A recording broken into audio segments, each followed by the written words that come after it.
Welcome into your Louisiana Go Nation. He is Brian Holland. I'm Chester Boucher. Who are you? I don't know. In studio? This feels weird. Are we? Are am you I real? dreaming? All right, now I am back here in the boot. Feels a little different. You can feel that football is almost here. Oh, yeah. Fall camp's almost here. There's kind of a buzz around town. Traffic's not bad yet, so it's great. I was just about to say, does it all feel like that, especially the temperature? But Brian Kelly showing up at the Rotary, Yep. talking a little noise. Yeah. That'll get you ready for football season. We'll talk about that here in just a second. But first, of course, we started off with what we learned. Yep, so mine's going to be all about football because that's what we're doing right now. It's talking head season.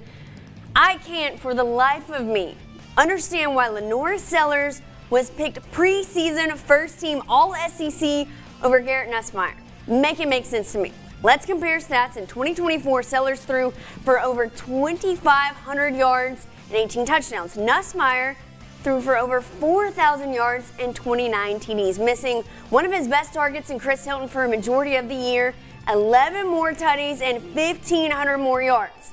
I get that Sellers is a bigger threat with his legs, rushing for 674 yards and 7 TDs, but the arm talent alone is better than Sellers. Sellers, 7 INTs, Nuss 12, but 5 more turnovers, but with more offensive production. I will take that. Sellers ranked 40th in the country, and QBR Nuss was 10th.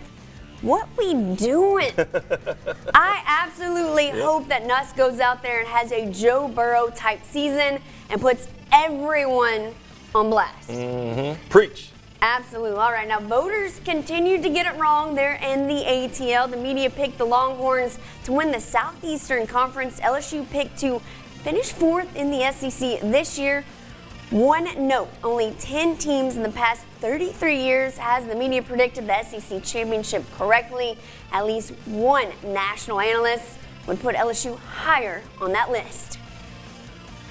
Coach Kelly and his staff have done a really good job of enticing these young men to come to Baton Rouge and play for something really big. And when you talk to the kids from there, whether it's New Orleans, Baton Rouge, Lafayette, Slidell, they grow up wanting to throw up L's. I think this group believes they have a national championship caliber team. I have astronomically high expectations for that team this year. You have what might be the best quarterback in the country coming back, and talent everywhere. It's time to win. All right, here's what I learned after SEC Media Days and after Tyrann Mathieu' retirement. So I asked LSU fans as kind of an exercise, who's your all-time Mount Rushmore for LSU football players? The results really kind of said more about the generational bias than anything else. So I tried to listen to all sides. Do you go with all Heisman winners?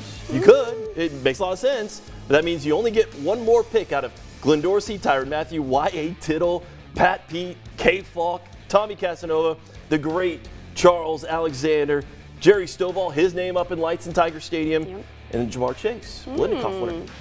So here's my picks. Here's where I come out. 3 of the 4 changed LSU's football program trajectory forever. Cannon, the GOAT. The original, the OG, the first to do it at that time.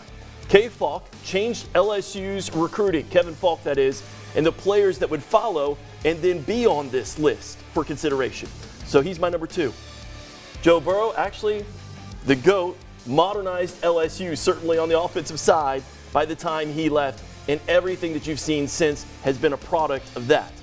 My one outsider, though, man, I could go with Jettis too, but Jaden Daniels. He broke a ton of Burrow's records. And if you look at per game stats of 19 Burrow versus Jaden in 2023, he's actually more efficient. Wild. I know. He just didn't have the defense. He couldn't get to 15 games.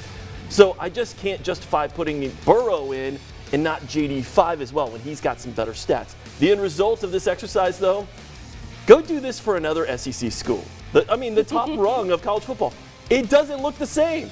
Try A&M.